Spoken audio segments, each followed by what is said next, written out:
So this is for everybody's information, just so you see who else is going to be participating. Okay. Hi, everyone. I'm listed as Larry Finch, Director of Planning, but I'm actually Nick Moskis with the Summit Metro Parks. Okay. Hi, Nick. Hi, in case you were wondering. Yeah. I suffer from, He's going back dual in time. personality problems. Hey. Yeah, we'll get that corrected. Happy to be here. Glad Thanks to have for you. attending, Nick. So just an introduction to basically what is a comprehensive plan. This is going to be a little bit different than the prior comprehensive plan, but basically a community can do a comprehensive plan to kind of get a handle on where they stand and where they're going. And it helps do a number of things for the community. It sets a blueprint for both the near-term actions that the city can take for improvements, and then the long-term trends as well, and long-term actions to set the city up for success. It provides the administration, the mayor, the service director, the engineer, myself as planner, the community development department, basically the policy that we're going to pursue, and the list of capital improvements we'd like to try to achieve and implement during the next 5 years roughly for the comprehensive plan and beyond. It basically looks at that 5 year to 7 year period, and then we try to update it every 5 to 7 years. So this is the update from the 2014 plan. Okay. And it has a number of other uses that are very beneficial for us. We can use it to support our applications for grant assistance to just about any public or federal agency. And it allows us to help us communicate to the community in terms of the kinds of things that we feel are important, where we think we'd like to go, and gives the community the opportunity to contribute in the form of these comprehensive plan committee meetings. We're going to have also the opportunity for people to chime in via internet.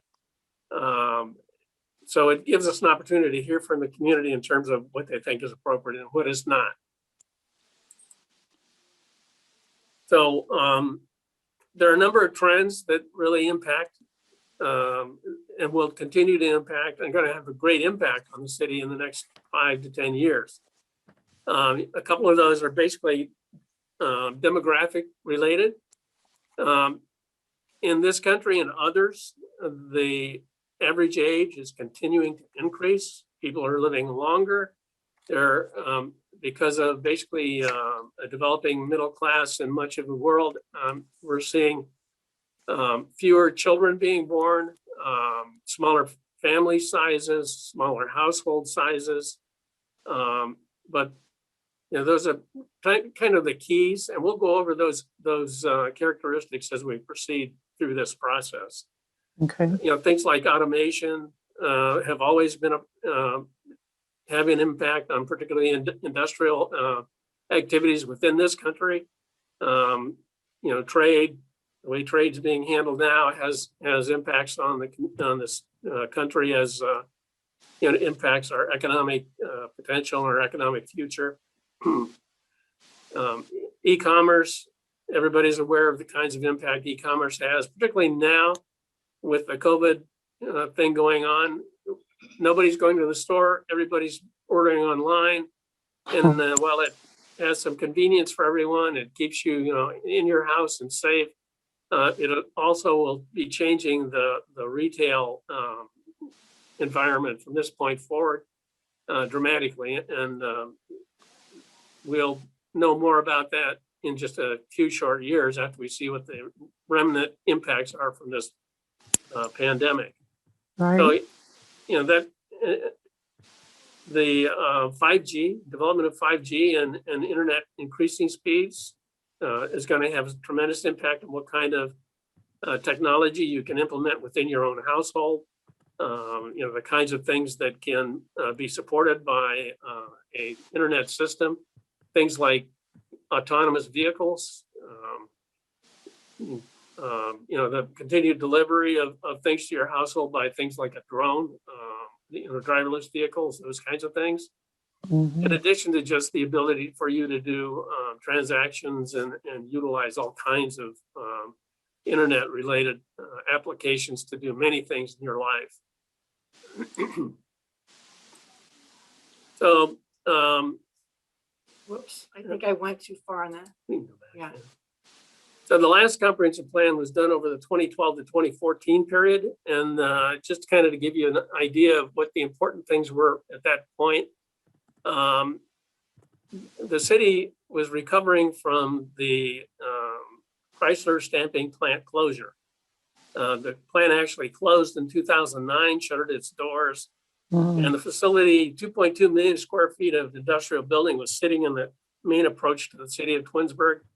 And that was basically a concern and obviously a significant impact to the city's economy. We were successful in getting a couple of grants through the Jobs Ready Sites program, the Clean Ohio Revitalization Fund at the state. And that combined with the investment on the part of the property owner allowed us to do a number of things there, including the demolition of all 2.2 million square feet of that large industrial complex. It made it possible for us to accommodate Vistar PFG with the construction of their 117,000 square foot new building here in Twinsburg. That was the first building on the Cornerstone site, and it occurred on the Chamberlain Road side of the site. We also were able to acquire grant assistance at that time to enable us to build infrastructure like Independence Parkway. And you have to realize that the property owner did much of the investment in this. We were able to help assist them with things like the Jobs Ready Sites grant and some other things, but the bulk of the cost was actually the property owner's responsibility. So what the grants did do for us was it enabled us to relieve the property owner of some of the risk associated with redevelopment of the site. And that can be a huge thing, particularly in a situation where you've got, such a large monstrosity of a building sitting on a property that has to be totally cleaned up and repositioned. So we were also looking at, what to do with some other properties, including the old school. We were evaluating at that time a museum. We had looked at putting a business incubator in there, and we'd looked at luxury apartments and other adaptive reuse opportunities, and basically came to the conclusion that it was not financially feasible to utilize the structure because of the way basically it was built in the beginning. It was very difficult to convert it to other things. So we were going through that process. We just formed a community improvement corporation to help us encourage more investment in central Twinsburg. We had an income tax increase of 0.25% that was providing some money to help us build some financial reserves and help us recover from the loss of income tax related to Chrysler. And that was only a temporary thing. That went away in end of 2014. We were also doing other things though, and relatively productive things. We're looking at ways that we could save energy and be more efficient in the way we operated our buildings and operated some of the things we're doing around the community. And part of that was doing a number of energy conservation measures, and that ended up giving us the opportunity to receive an award from Summit County, their Summit of Sustainability Award. And that happened in 2014, and we're very proud of that. So that was what was going on at that time, while we were also updating the comprehensive plan in that 2-year process. So a number of things have changed. Obviously, the Chrysler building is no longer there.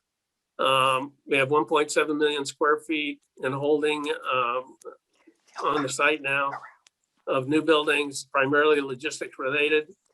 It has more than 802 part-time employees and 450 roughly full-time employees. It generates about $1 million worth of income tax annually. However, that's only about a half, not even quite a half of what was being generated by the Chrysler stamping plant. So while we have recovered, we haven't made a full recovery from that loss, and probably never, on that site, we may never fully recover that money. But fortunately for us, other businesses in the community have managed to continue to grow and flourish. So that's helped.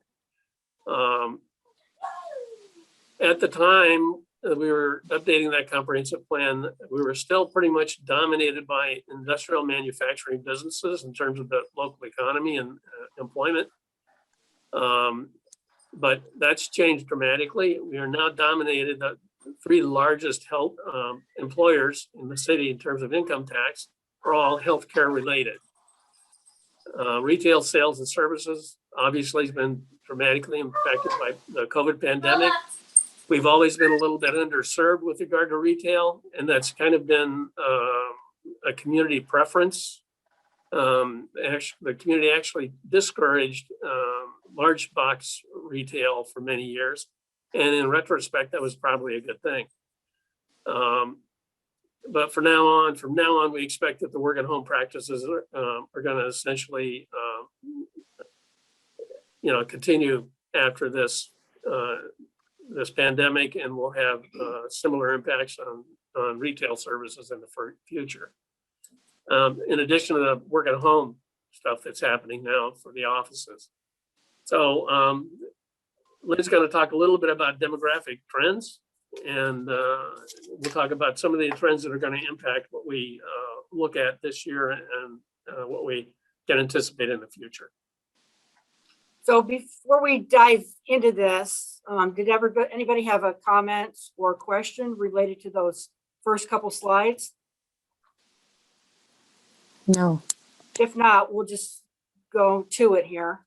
So the middle part of the PowerPoint here is going to look at these local trends, specifically demographics, where we're at population total wise, and we'll take a look at some household data and compare and contrast that to some adjacent communities. We've got a couple slides on economy, and as Larry said, our major employers have changed. We'll look briefly at the property tax distribution, and then we've got a couple slides surrounding land use in town. So the 2020 census was completed, but the 2020 census data has not yet been released.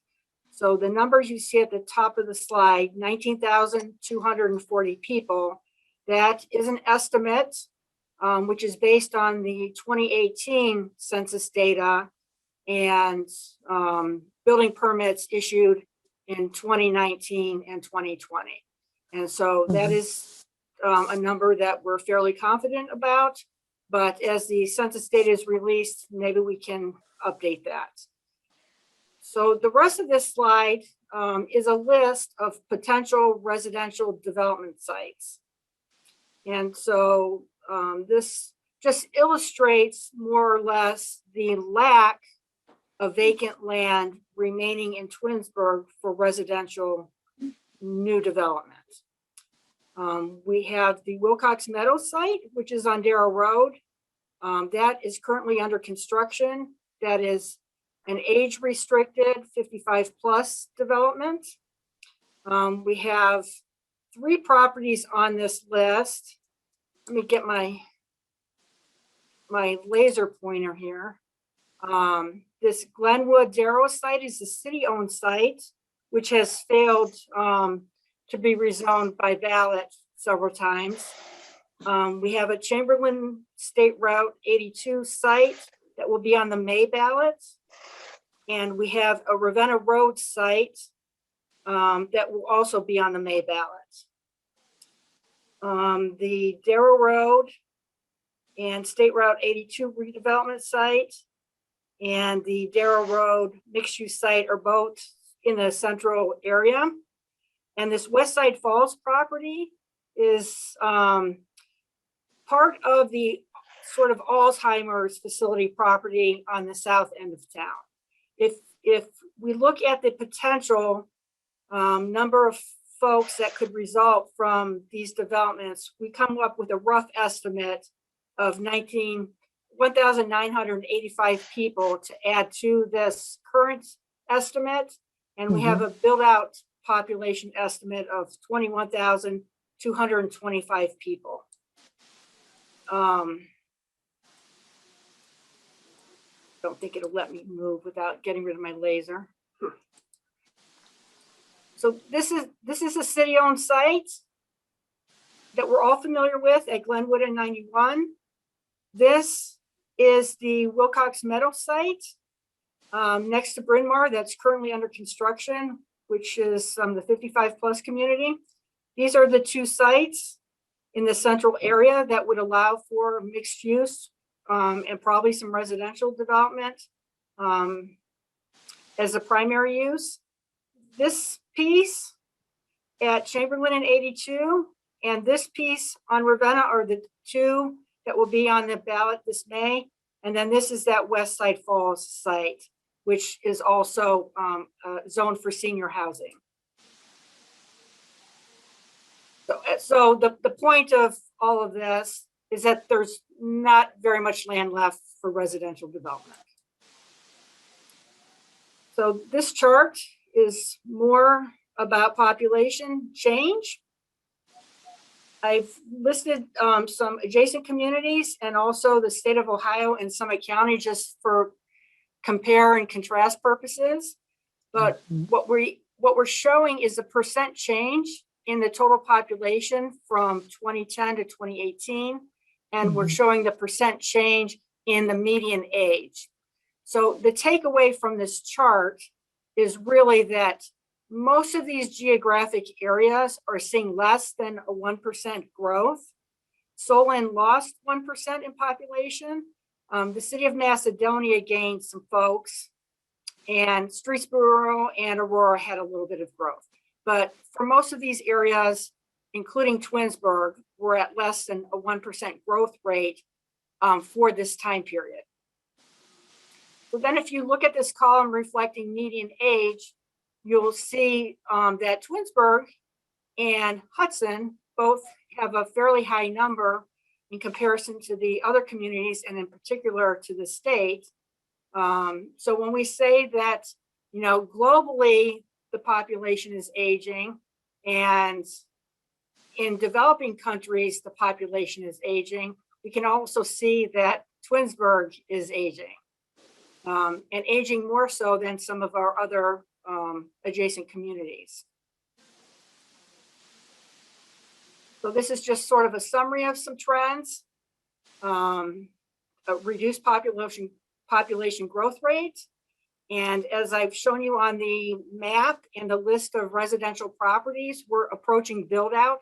There really are no additional large tracts of land that will be available for residential uses. Our population's continuing to age just like most developed countries and like most of the United States. I put a little factoid in here that in 2050, yeah, we're going to double in the number of older Americans. All of these trends are just something to think about as we move through this planning process. And when we're setting goals and objectives in our plan document, it's just something to keep in mind. Again, as Larry pointed out, decreasing household size, millennials are postponing marriage and family. In Twinsburg, we have 32% of the households that are one-person households. We have some increased diversity in Twinsburg since the past census. And that was just like a percentage or two increase in our Asian and Hispanic populations. And we have a slight increase in our poverty rate, which is a little bit off-putting, particularly since it also does not include impacts that we might see from the pandemic. Okay, so this, I'm sharing another chart with you. I've made it be a different color, so keep it lively here. This This chart reflects some household characteristics. The last column here are the numbers for Twinsburg. You can see that 74% of the housing units, and that would include apartments, cluster homes, single family detached homes, any type of housing that we have in Twinsburg, 74% are owner occupied. So that number's a little bit lower than you see for these adjacent communities. We believe we probably have a little bit more of a diverse range of housing in Twinsburg, which explains some of that. But also some of the homes in Twinsburg are being used as a rental property, whereas maybe not so much in these other communities. You can see that the housing values may be a little bit less, and along with that goes the monthly costs. I'm going to get out my pointer again. Another figure to look at here is the household size, which is also a little bit smaller than these adjacent communities. There's just, I think, there's more larger family homes in these communities, whereas in Twinsburg, we have this number of 32% of the folks living alone. I got to get a drink. Yeah, there are I'm going to get a drink and turn this over to Larry. There are a couple of takeaways from this. You can see that we're a little bit lower in terms of owner-occupied housing units. We have, more rental units. And as Lynn suggested, that doesn't really include the number of single-family units that are being rented. And we just giving an estimate of the number of single-family units that are being rented. It's got to be close to 1,000 single-family units in the city of Twinsburg that are actually, rented and not owner-occupied. So the takeaways from this are, we have more rental units than our surrounding communities, but that doesn't mean that we don't need marketable or even better than market rate rental units. So we're not at that point. I think we need to look at this a little bit more in depth. The housing values here are a little bit less. That means we have more affordability, both in terms of rental and single family units. And we have to realize that we're catering to smaller household sizes, more people living alone, and more people who are older than our surrounding communities. So whatever we do from this point in terms of housing should address at least some of the needs for those groups. Okay, should we ask for any comments or questions on that last grouping of demographic slides? If not, No. we will. This is a list of the largest employers in Twinsburg in 2012, and that's compared to what it is now in 2020. AssuraMed, that was Edge Park Surgical, RGH Enterprises, that went by a number of names. It has been historically one of our largest employers. It was our largest employer in 2012. RGH and AssuraMed remains our largest employer based on income tax in 2020. What RGH and AssuraMed does is they sell medical products to the home market, for people that may have somebody at home who's incapacitated, maybe diabetic, may need various supplies.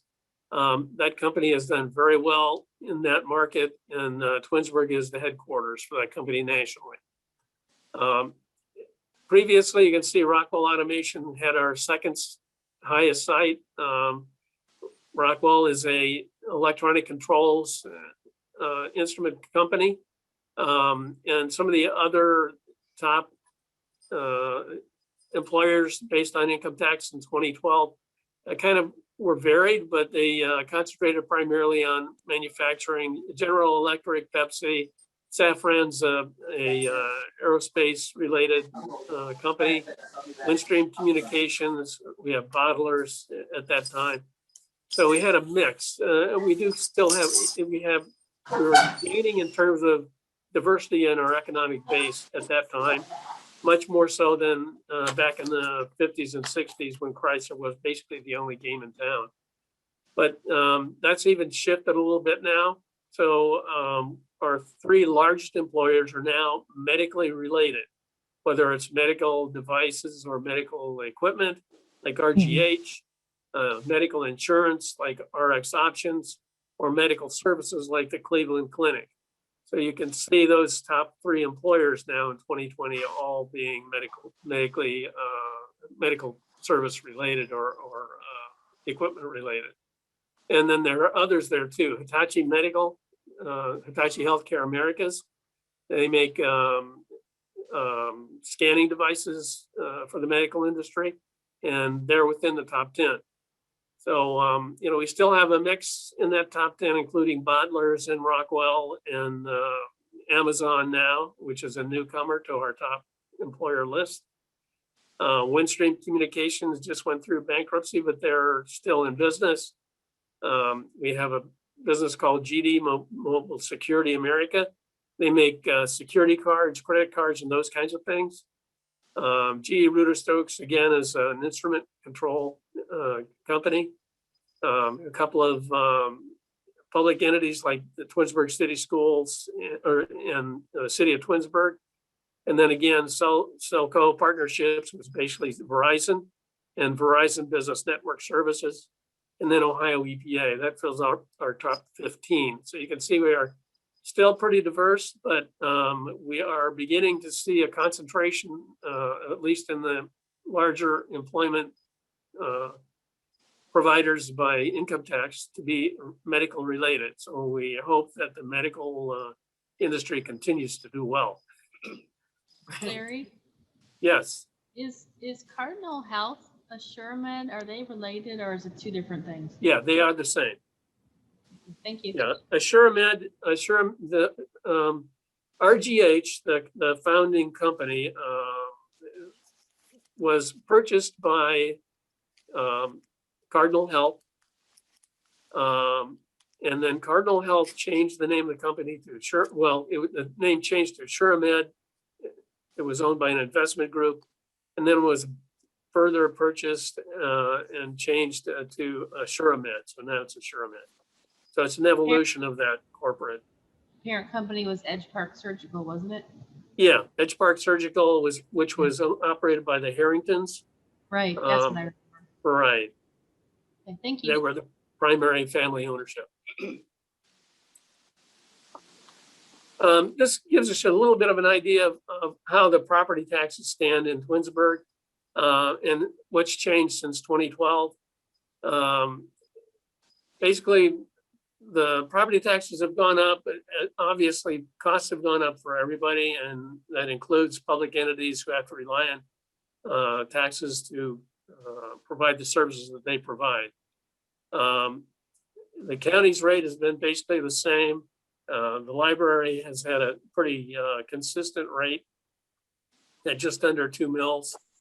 The school district has increased. The joint vocational school district has basically been the same. The city's rate has gone down because we recently finalized a payment from one of the bonds that was being financed by income tax. So we are now at only a 0.8 mil rate for property tax, I'm sorry, with a total millage of about 67.15 mils now, and the mils in 2012 were 54 mils. In 2012, we were one of the lower property tax entities within Ohio. In 2020, we are still one of the lowest property tax entities within the state. We'll talk about more of that as we continue through this whole process. Okay. Okay. I'm back. So this is the third of those categories that we had on that slide to look at local trends. This is just simply a map reflecting very general land uses within the city. You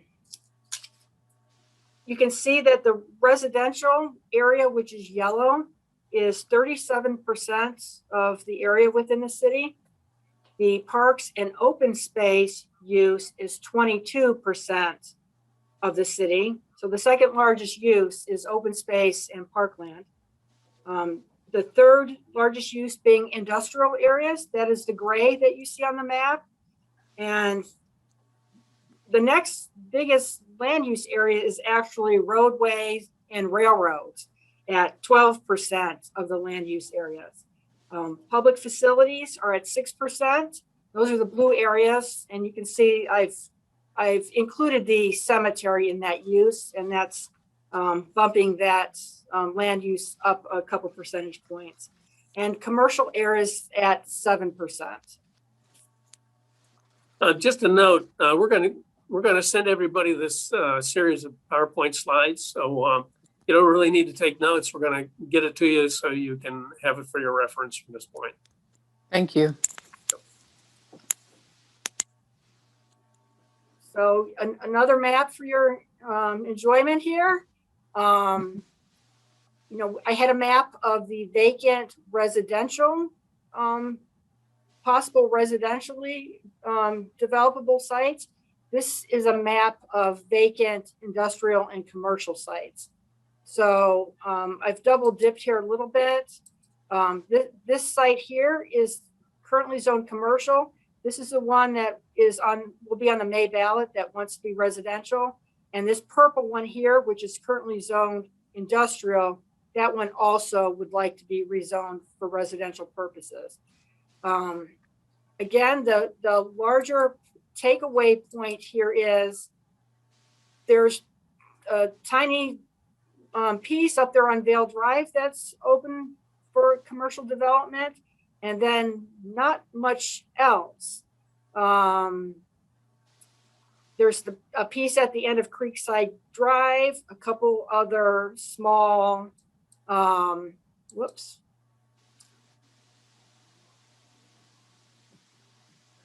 this piece here at the end of Creekside Drive, and then these couple other sublots, and you've got these areas around the square again. And really the piece that stands out from a commercial land use perspective is this parcel here up against I-480, which has quite a few constraints to it being developed. And the orange piece that is actually located in the township. And the purple areas are industrial. Again, there's just not much land available. So again, large zoom out picture of this, there's hardly any residential land available for development, and there's not much commercial or industrial land for development either. Okay, this is probably a good time to talk a little bit about what's happening in that area in the center of town. You know, that's been development around the square has been a perennial subject for as long as I've been associated with the city, unfortunately. And after we've done a whole lot of work around this whole scenario, including, you know, the old school site and looking at that in great depth, spending a lot of time and effort with that. So what we were able to do was to find grant money to help offset the cost of removing an underground storage tank, removing asbestos from the building, and getting the building down. So that made that 5-acre parcel, it's 5.5 acres, only about 3 acres of that is actually developable property. That made that vacant and available for redevelopment. The Twinsburg Community Improvement Corporation acquired 4 central area lots, including basically 3 adjacent to one another on the north side of East Aurora Road. and then another 2-acre parcel that is the land just north of the post office. So we see these being incorporated into the ultimate redevelopment of the central area. Now, we've been also having discussions with property owners in the central area, and we have commitments with some of them to work together to implement a mixed use project, particularly that area at the southeast quadrant of 82 and 91, where the former old school was. And actually that would extend from basically from the old school site to Creekside or the post office. We are currently looking to go out for requests for qualifications and a statement of interest from the development community to see if we can find somebody who might have the interest and the ability to invest in this community. And that's kind of where that one sits right now. We've done a lot of work to this point. I know it doesn't seem like there's much change, and there is not much change other than setting the stage for change. So that's what we've tried to do. That's a question. Questions? Yeah, it's David Kleinman. Have you talked to developers just off the record and asked them what the real interest is in developing that land? We've had actually people approach us who have an interest in doing something there. You know, as with any issue like this, land assembly is the hard nut to crack. It's a very expensive proposition to acquire property and to assemble it into a unit that's actually large enough to make a feasible project. And that's what we've been trying to concentrate on, both either by purchasing something or by trying to get letters of intent or letters of understanding between property owners to enable us to cooperate, them to cooperate with us to cooperate with them for the redevelopment. So we know there's interest in the community. That the economy over the last couple of years has not been any service to us. We actually sent out this request for qualifications last year. Of course, we did it in March, and that was the death knell for that thing, because that was when COVID was just starting to be an issue for the country. So we're going to try that again, and we'll have a better idea of what the development community thinks about Twinsburg and the risk of investing in this community. Thanks. Okay. So sustainability, that's going to be the focus of this comprehensive plan, as we mentioned. And did you want to go over that? I'll go over it. Okay. So we've tried to set the stage here with the previous slides in terms of showcasing the lack of availability of land, the limited growth, and really the sense that we're approaching build out here in Twinsburg. So what that sort of means is we're moving from that high growth stage. We have been moving from that high growth stage that the city once saw, and we're now just stabilizing and really moving towards sustainability as a bigger priority. So where we've been in terms of sustainability is an initiative that was called the Twinsburg Green Initiative. And this was proposed by Kathy Prokop. It was primarily focused on preserving land, particularly the floodplains associated with Tinkers Creek, and unique properties within the city, and public open spaces. Over the years, it expanded into more of a sustainability program once those public lands had been put in conservancies purchased by the city. And so some of those energy conservation and building improvements came from a study that was done in 2009. And that really provided the baseline from which other projects would stem. And this was done at a time, as Larry had highlighted earlier, when the Chrysler plant was closing. So it really was a combination of how can we increase sustainability and how can we more efficiently use the funds that we have.